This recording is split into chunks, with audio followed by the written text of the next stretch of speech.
O segundo livro das Crônicas, capítulo 20. Amém. Glória a Deus. Quero convidar os irmãos a abrirem suas Bíblias no segundo livro de Crônicas, capítulo 20. Nós vamos ler alguns versículos. A gente vai parar um pouquinho, nós vamos comentar e depois continuamos a leitura.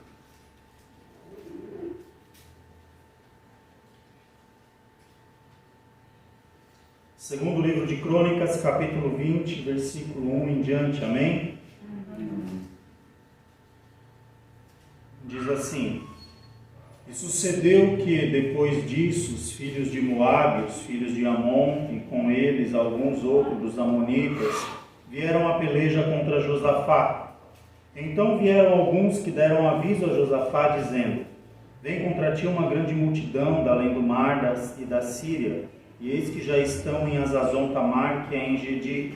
Então Josafá temeu e pôs-se a buscar o Senhor, e apregou o jejum em todo o Judá. E Judá se ajuntou para pedir socorro ao Senhor. Também de todas as cidades de Judá vieram para buscarem ao Senhor. E pôs-se Josafá em pé na congregação de Judá e de Jerusalém, na casa do Senhor, diante do pátio novo. Por enquanto até aqui, amém? É uma passagem conhecida, né, de todos nós, que fala que alguns povos inimigos se juntaram para guerrear contra Josafá e vieram trazer a notícia para Josafá que esses povos se aproximavam, os filhos de Moabe, os filhos de Amon, e com eles alguns outros amonitas vieram a peleja contra Josafá e já estavam se aproximando de Jerusalém, de Israel, né, de Jerusalém. E Josafá, a Bíblia diz aqui que ele temeu. Então eu queria falar um pouquinho nesse ponto sobre temor, porque existem algumas coisas que a gente tem que saber diferenciar em situações que a gente vive. Uma delas é o temor e uma outra situação é o medo. São duas coisas diferentes, tá? Medo não é a mesma coisa que temor. São duas coisas distintas. O medo é você estar assustado com alguma coisa, é você se sentir acuado, é você se sentir impotente, você achar que você não pode, enfim. O medo ele não é um sentimento bom. Agora o temor ele é um sentimento que a gente tem que considerar, porque o temor aqui ele provoca uma reação em Josafá que a gente precisa aprender a observar. Por que eu falo isso? Josafá ele era um rei, correto? Ele tinha à sua disposição um exército. Ele tinha homens que faziam parte daquele exército que estavam dispostos a morrer por causa daquela causa. Se Josafá conclamasse uma guerra contra os amonitas, contra os moabitas, mesmo que ainda o exército inimigo fosse em maior número, com certeza os soldados de Josafá não deixariam de ir à peleja. Eles enfrentariam aquela batalha. Então veja, Josafá ele tinha um exército, ele era um rei, ele tinha armamento, ele tinha tudo que ele precisava ali para lutar. Se ele fosse um rei soberbo, se ele fosse um rei arrogante, talvez ele poderia bater no peito e dizer assim: não, deixa esse inimigo vir, porque agora eu vou sair ao encontro e eles vão sentir também a nossa fúria, o peso da nossa espada, enfim. Mas qual foi a atitude que Josafá teve quando ele ouve falar nessa situação, que o inimigo se rodeava, que o inimigo estava vindo ao encontro para fazer guerra contra ele? Aqui no versículo 2 diz que ele teme, não é? E no versículo 3, quer dizer, diz que ele teme e ele põe-se a buscar o Senhor. Então veja que muitas vezes nas nossas vidas, se a gente for aplicar isso no nosso dia a dia, muitas situações nos causam temor, não é assim? Às vezes a gente não fica temeroso de alguma coisa, não é medo, Não é medo, aquele medo que te impede de fazer. Esse sentimento de medo, isso aí a gente tem que combater. Mas o temor, ele às vezes é salutar, por quê? Porque ele faz a gente considerar que com as nossas próprias forças nós não conseguimos. A gente precisa o quê? Buscar a Deus, colocar Deus na frente, não é?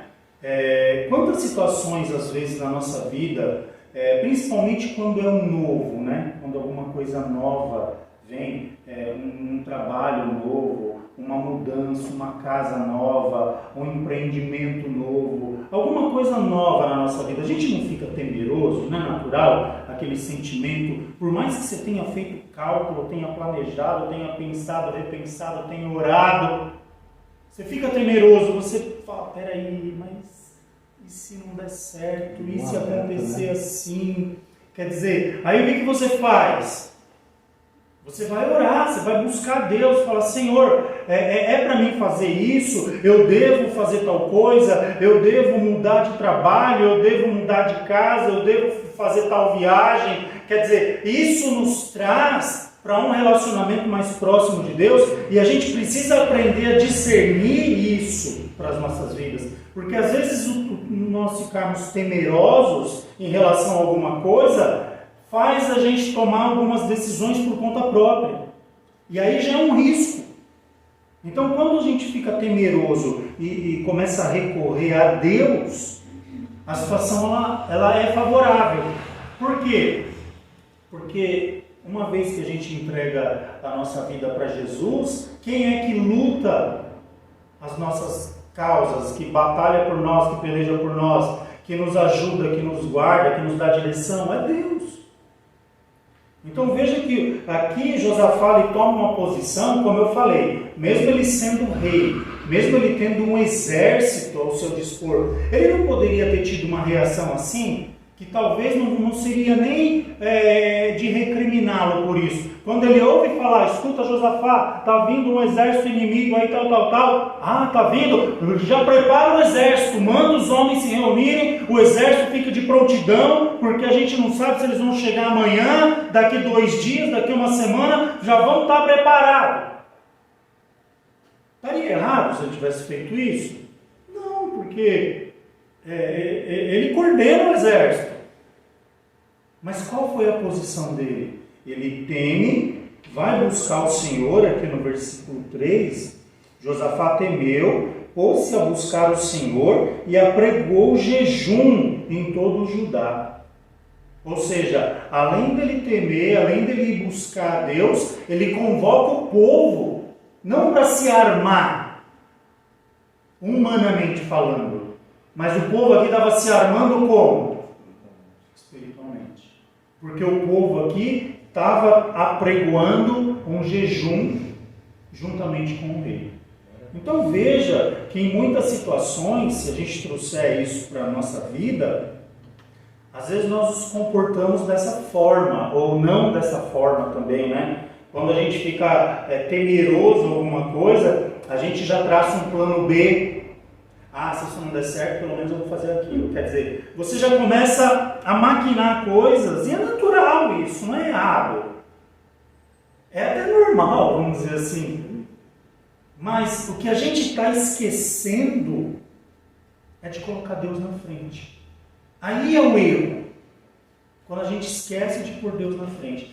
Eu vou tentar uma entrevista de emprego em tal lugar, mas se não der certo lá, eu já vou ter outro lugar preparado para mim. Está errado você pensar assim? Não está errado. Mas o erro é você não colocar Deus na frente. Poxa, eu quero que Deus me abra uma porta para uma entrevista e, se for da vontade de Deus, que Ele me abençoe, me capacite, me dê graça para mim entrar nesse lugar, para mim conseguir essa vaga. Veja como as ideias, os dois casos são uma questão de disputa de vaga de emprego, mas as ideias são construídas de forma diferente. Então a gente precisa começar a construir os planos das nossas vidas firmados em Deus. A Bíblia diz, eu não lembro agora o versículo, mas tem um versículo que diz que, próprio, acho que foi Jesus quem disse, que se a gente é com sabedoria, não adianta a gente falar, porque eu vou fazer isso, fazer aquilo. Agora eu não lembro se está em Pedro, se está em Tiago, não me recordo. Sendo que a gente não tem um controle sobre o amanhã, a gente não sabe o que vai ser amanhã. Então o correto é nós falarmos assim, se Deus quiser, amanhã nós faremos tal coisa. Se Deus quiser, amanhã nós vamos agir de tal forma. Porque quem vai estar aqui amanhã? A gente não sabe. Então, nós precisamos aprender a colocar Deus na frente das nossas vidas, independente das situações. Bateu o temor, bateu aquela inquietação, bateu às vezes aquela incerteza, aquela situação onde você assim fica temeroso sobre alguma coisa, apresenta a Deus. Senhor, olha, está aqui, como que eu faço? Eu preciso me consagrar, eu preciso ter uma resposta da parte de Deus para tomar uma decisão sobre isso, sobre aquilo, para dar um passo em relação a isso, um passo em relação àquilo, quer dizer, buscar uma direção de Deus. Por isso que eu digo que o temor, ele é salutar, ele nos faz bem. Por quê? Porque ele te faz pensar em Deus e colocar Deus na frente da sua situação. Então veja, aqui foi um ponto. Aí Josafá, ele convoca ali todo o povo, não é? Para estar buscando a Deus. No versículo 5, pôs-se Josafá em pé na congregação de Judá de Jerusalém, na casa do Senhor, diante do pátio novo. Agora Josafá ele vai orar. No versículo 6, que nós vamos ler aqui em diante, Josafá ele vai orar. Aí a gente vai procurar entender um pouquinho essa oração de Josafá e vamos ver se a gente comparar com as nossas orações, se a gente está tendo sabedoria para orar. Josafá ele ora assim, no versículo 6 em diante, e disse: Senhor, Deus de nossos pais, porventura não és tu Deus nos céus, pois tu és dominador sobre todos os reinos das gentes, e na tua mão há força e poder, e não há quem te possa resistir. Porventura, ó Deus nosso, não lançaste tu fora os moradores desta terra de diante do teu povo de Israel, e não adeste a semente de Abraão, teu amigo, para sempre? E habitaram nela, e edificaram nela um santuário ao teu nome, dizendo: se algum mal nos sobrevier, espada, juízo, peste ou fome, nós nos apresentaremos diante desta casa e diante de ti, pois teu nome está nesta casa, e clamaremos a ti na nossa angústia, e tu nos ouvirás e livrarás. Agora, pois, eis que os filhos de Amon e de Moabe, e os da montanhas de Seir, pelos quais não permitiste que passasse Israel, quando vinham da terra do Egito, mas deles se desviaram e não o destruíram, eis que nos dão o pago, vindo para lançar-nos fora da herança que nos fizeste herdar. Deus nosso, porventura não nos julgará, porque em nós não há força perante esta grande multidão que vem contra nós. E não sabemos nós o que faremos, porém os nossos olhos estão postos em ti. Aqui termina a oração dele. Aí depois do 13 diz que todo Judá estava em pé perante o Senhor, como também as suas crianças, suas mulheres e seu filho. No 14 vem a resposta de Deus para Josafá. Mas vamos segurar aqui, vamos entender essa oração de Josafá. Quando Jesus ele ensina o modelo de oração para a gente lá do Pai Nosso, os irmãos lembram, né? Lá em Mateus 6, a oração do Pai Nosso ela começa glorificando e exaltando o nome do Senhor, né?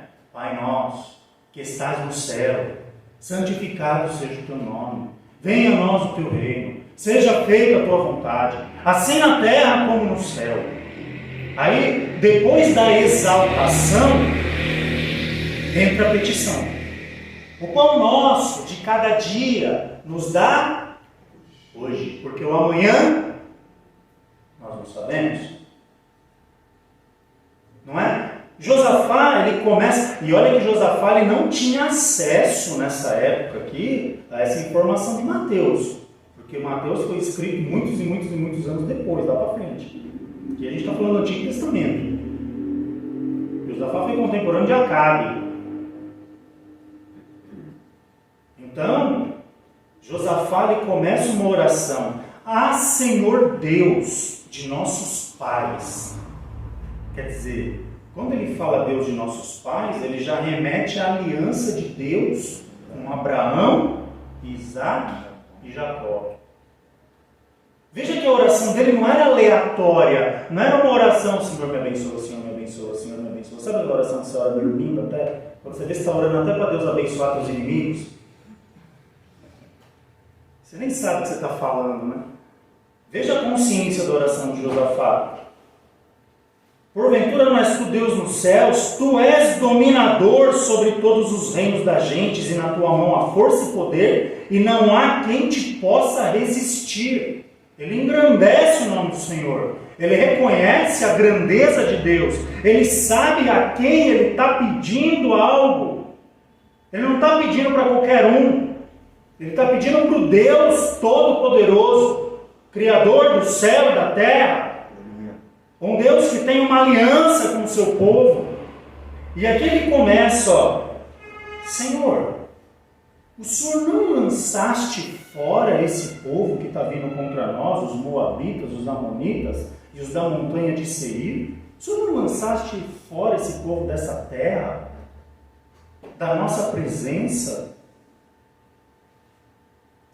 E ele começa a lembrar de coisas que foi vivida pelo povo de Israel na época do Êxodo. Porque quando o povo peregrinava no deserto, quando saíram da terra do Egito, eles tinham que passar ali pela região das montanhas de Seir, que é a descendência de Esaú, mais os Amonitas e os Moabitas, que são as descendências lá de Ló, né? Que são parentes, na verdade, do povo de Israel. E esse povo proibiu Israel de passar na terra deles. Falou, se vocês entrarem aqui na nossa terra, vai ter guerra. Vocês desviam o caminho, fizeram o povo de Israel dar uma volta gigantesca no deserto para não poder cruzar a terra deles ali. E Deus falou, deixa assim. Falou para Moisés, deixa assim. O que vocês pegarem deles para comer e para beber, paga com dinheiro. Não é para ficar devendo nada para esse povo. E deixa eles comigo. Porque depois eles vão ver comigo. Aí esse povo está vindo aqui anos e anos e anos e anos depois fazer guerra contra Israel. Josafá ora, engrandece o nome do Senhor, fala, Senhor, lembra daquela vez que esse povo fez isso, isso, isso, e o Senhor falou que o Senhor trataria com eles? Nós não fizemos guerra, nós não nos revoltamos contra eles, nós baixamos a cabeça, demos uma volta conforme o Senhor ordenou. Só que o Senhor disse que esse povo não entraria mais nessa terra, que eles não pisariam aqui. E agora, além de eles estarem vindo para cá, pior, eles estão vindo para cá para fazer guerra contra nós. Olha a inteligência da oração de Josafá. Aí ele pega em outro trecho da oração e usa mais uma outra passagem, que quando Salomão constrói o templo, e a glória de Deus ali enche o templo, Deus fala para Salomão, olha Salomão, o dia que o povo estiver em perigo, passando alguma situação adversa, e o povo vier perante esta casa e invocar o meu nome, eu vou ouvir a oração desse povo e vou dar vitória para eles, para livrá-los do perigo. O que Josafá faz? Ele reúne o povo ali no templo, e aqui no versículo 9, ele cita um trecho da oração de Salomão. E ele diz assim, olha, o Senhor disse, ó, se algum mal nos sobrevier, espada, juízo, peste ou fome, nós nos apresentaremos diante desta casa e diante de ti. Pois teu nome está nessa casa, e clamaremos a ti na nossa angústia, e tu nos ouvirás e livrarás. Dá para entender a inteligência da oração de Josafá? Quer dizer, ele se remete para situações onde o próprio Deus disse que guardaria o povo e que daria a vitória para o povo. O que eu quero dizer com isso? Que muitas vezes Deus fala coisas sobre as nossas vidas. E aquilo que Deus falou lá atrás, não caiu por terra. Aquilo que Deus disse que iria te abençoar lá atrás, continua valendo para hoje. Aquilo que Deus disse que iria te prosperar lá atrás, continua em pé. Porque não foi o homem que falou. A palavra do homem ela cai, mas a palavra de Deus ela prevalece. E que se nós tivermos inteligência para orar, Senhor, conforme a Tua palavra, que um dia o Senhor me disse lá atrás, não importa se fazem 5, 10, 15, 20, 30, 50 anos, que o Senhor me disse que me abençoaria e assim, assim, assim, eu estou aqui, na Tua casa, clamando a Ti. Eu não vou clamar a outro, eu não vou pedir ajuda de ninguém, porque eu confio no Deus Todo-Poderoso, o Deus que criou o céu e a terra, o Deus qual a Bíblia diz que a terra lhe pertence e tudo que nela há.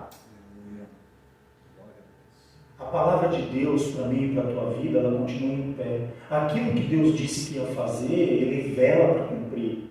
O que a gente precisa fazer é perseverar em estar na presença do Senhor. Veja que Josafá aqui, o que conduz ele à vitória são decisões que ele tomou.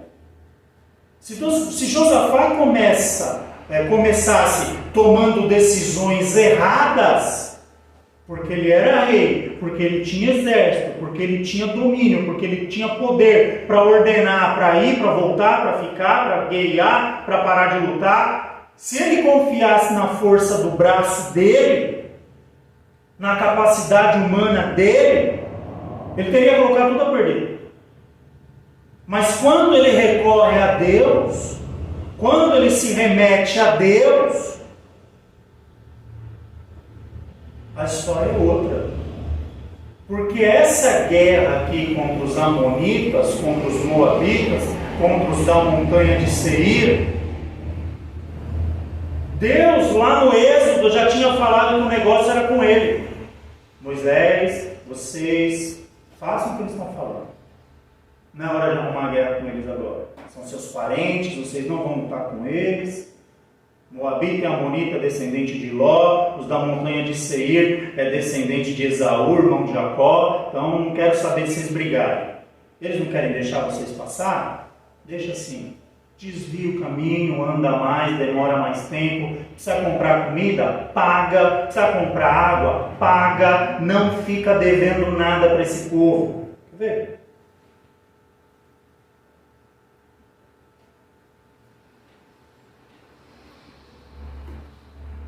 Deixa eu ver aqui se a referência está certa do Êxodo. Êxodo 14, 13 e 14. Deixa eu só ver se é aqui mesmo. Se não for lá em Números, mas deixa eu ver no Êxodo primeiro.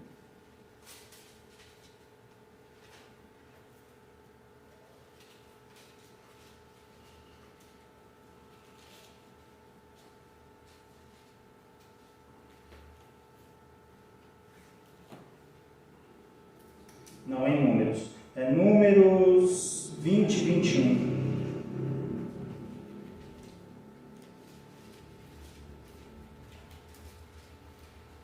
Só para ficar bem claro aqui para a gente ler. Eu vou ler só esses dois versículos.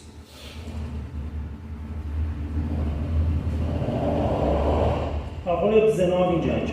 Então os filhos de Israel lhe disseram: subiremos pelo caminho igualado. E se eu e o meu gado bebermos das tuas águas, darei o preço delas, sem fazer alguma outra coisa. Deixa-me somente passar a pé. Eles estavam pedindo para passar por a terra desse pessoal aqui, quando eles estavam no deserto. Porém, ele disse, a resposta dos da montanha de Seir, ali da descendência de Esaú, de Edom: não passarás. E saiu-lhe Edom ao encontro com muita gente com mão forte. O que isso significa? Eles saíram prontos para a guerra.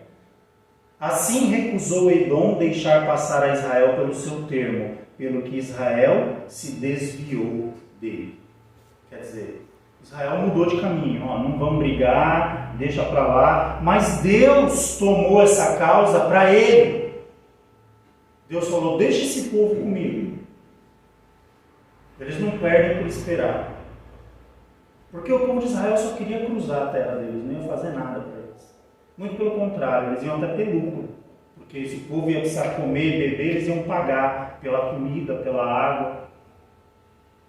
Então veja a inteligência da oração de Josafá, trazendo tudo isso à memória, falando com Deus a respeito de coisas lá atrás que Deus havia prometido. Senhor, o Senhor não disse quando a gente estivesse em perigo, se a gente se apresentasse nessa casa, o Senhor entraria com a provisão, o Senhor nos daria livramento, o Senhor nos daria vitória. Aí ó, estão vindo fazer guerra contra nós.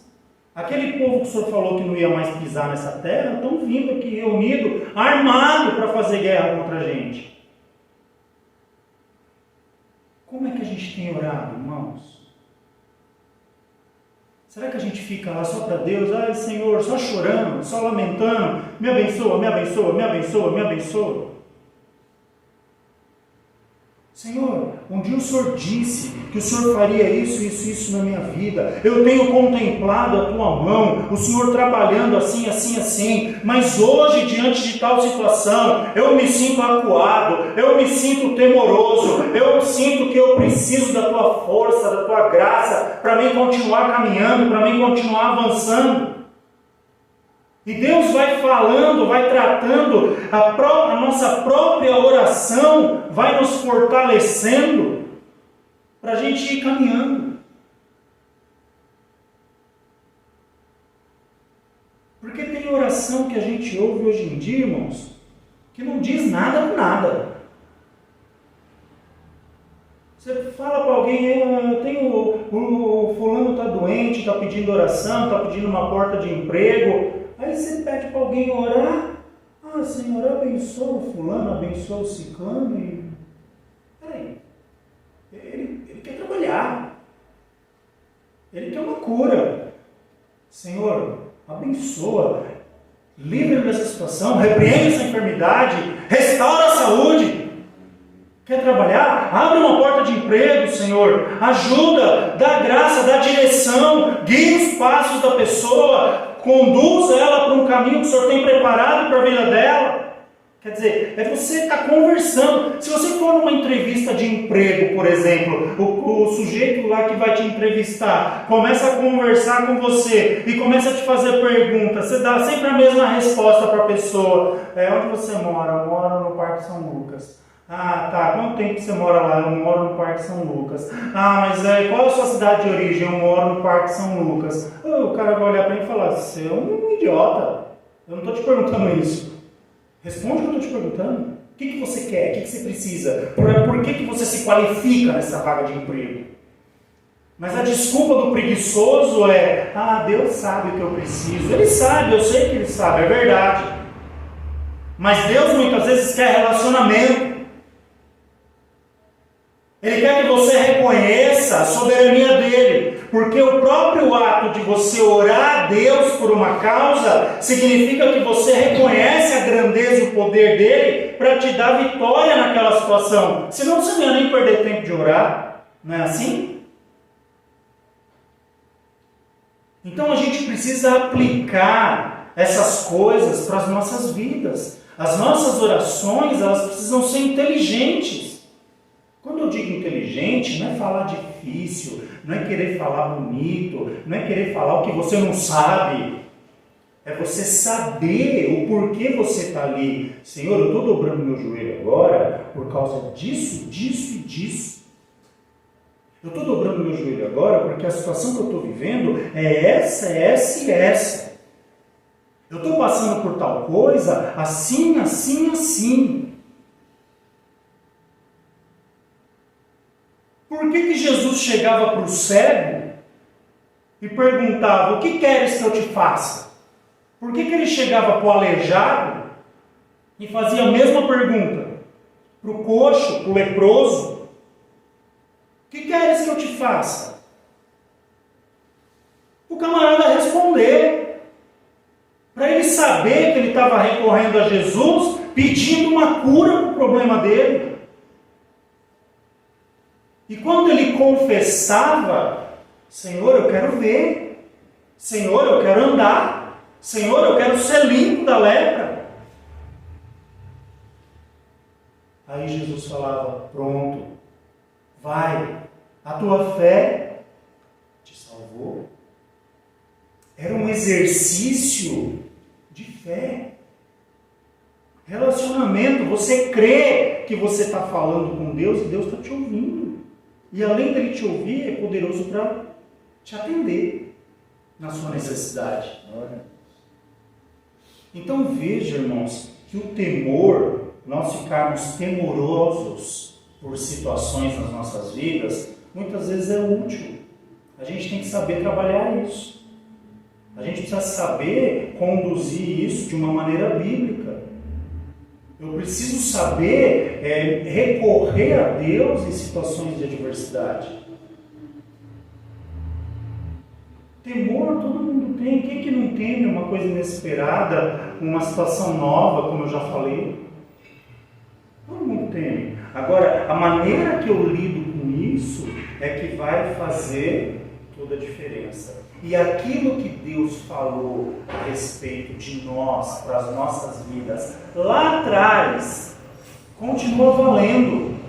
Porque a promessa que Deus fez aqui a Abraão, Isaac e Jacó, como um povo, como uma aliança, estava sendo mencionada aqui por Josafá. Ó Deus de nossos pais. Aquilo que o Senhor falou, que tinha uma aliança com o nosso povo, lá atrás, lá na época de Abraão, 1000 anos atrás, vale para hoje. Aquilo que Deus falou a respeito da tua vida, vale para hoje. E Deus vai continuar fazendo. Sabe por quê? Porque Ele é Deus. E a Bíblia diz que Ele vela pela palavra dEle para que ela seja cumprida. E ela não volta vazia. Pelo contrário, primeiro ela prospera para aquilo que foi enviado. Amém? Nosso tempo já foi, agora vem a resposta de Deus para Josafá. Mas a gente vai deixar para quarta-feira que vem, se Deus permitir. Amém? Amém. Vamos orar a Deus? Só lembrando, irmãos, domingo agora é a nossa Santa Ceia, tá? Às 9 horas.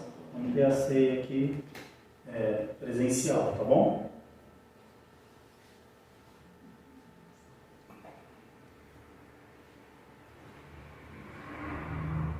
Vamos orar. Nessa oração a gente vai continuar apresentando a vida da Renata. A gente já tem orado por ela. A Renata é sobrinha da irmã Zefinha. A situação dela é bem delicada, o estado dela é bem grave. E nós cremos que Deus pode mudar essa situação. Amém? Mais algum pedido de oração? Amém, irmão. Pelo lado do meu filho. Continua orando pelo Anderson, pela sua família. Eu quero pedir oração pelo filho da minha amiga Ivonete. Ele está muito ruim no hospital, com Covid, né? Tá a esposa dele, o filho também com Covid. A esposa e o filho não chegaram a internar, né? Até agora. Até hoje, graças a Deus, estão em casa. Sim. Mas o Erasmo, no 5º dia que foi descoberto que ele estava com Covid, ele já internou. 2 dias depois entubou e ele piora e melhora, piora e melhora. E de ontem para hoje ele estava muito ruim. Erasmo, o nome dele? Isso. E eu quero também aproveitar e fazer um agradecimento a Deus e aos irmãos pelas orações pelo meu sobrinho. Graças a Deus ele ficou bom, já veio para casa. Glória a Deus. Glória a Deus. No domingo ele teve alta à noite mesmo, ele já foi para casa no domingo.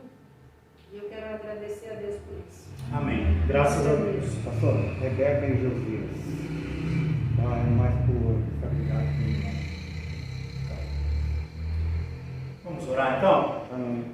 Senhor, nosso Deus, nosso Pai, em nome de Jesus, nós somos gratos a Ti, Senhor, por estarmos reunidos aqui na Tua casa, na Tua presença nesta noite. Somos gratos a Ti pela Tua palavra, Senhor. Ajuda-nos a compreender, que o Teu Espírito Santo possa traduzir tudo isso para nós, para os nossos corações, e que possamos aplicar, Senhor, tudo aquilo que foi falado no nosso dia a dia, no nosso cotidiano. Nos dá sabedoria, nos dá graça, abra o nosso entendimento, Senhor, para que possamos crescer no conhecimento de Ti, no conhecimento da Tua palavra e termos um bom relacionamento contigo. Apresentamos também agora a todos esses pedidos de oração, Senhor. Apresentamos a Ti a vida da Renata, que se encontra naquele leito de hospital. Segundo a medicina, Senhor, ela está num estado grave, mas nós cremos, Senhor, que uma única palavra Tua pode mudar tudo, mudar essa situação, esse cenário. E nós pedimos a Ti, em nome de Jesus, que o Senhor venha repreender toda a enfermidade na vida da Renata, que o Senhor derrame ali uma unção de cura na vida dela, que ela tenha a sua saúde restabelecida e que o Teu nome seja glorificado na vida dela. Apresentamos também o lar do Anderson, a família dele, Senhor. Visita ali com poder. Tu sabes a necessidade deles, ó Pai. Abre as janelas dos céus. Entra com a Tua provisão, Senhor. Abençoa cada um, provê tudo o que eles necessitam, Senhor. Abençoa para que eles estejam firmados na Tua presença, que o Senhor conclua a Tua obra ali e que o Teu nome também seja glorificado. O pedido de oração da Tua filha também, Senhor, por essa família que está com Covid, a qual a situação do homem ali é mais grave, Senhor. Ajuda, Deus, visita para a glória do Teu nome, repreende todo o mal, que ele possa também ter a saúde estabelecida e o Teu nome também seja glorificado. Agradecemos a Ti por a outra vida também, que foi curada, que já teve alta. Tu és fiel, Senhor. Tu és aquele que ouve a oração do Teu povo e que o Senhor dá vitória para a Tua igreja. Leva-nos agora na Tua paz, nos guarda, nos livra do mal. Continua nos dando uma noite abençoada na Tua presença. Assim nós oramos e já Te agradecemos no nome santo de Jesus. Amém. Que o grande amor de Deus, a graça do nosso Senhor Jesus Cristo e a comunhão do Espírito Santo seja com toda a igreja, não somente agora, mas para todos sempre. Digamos, amém.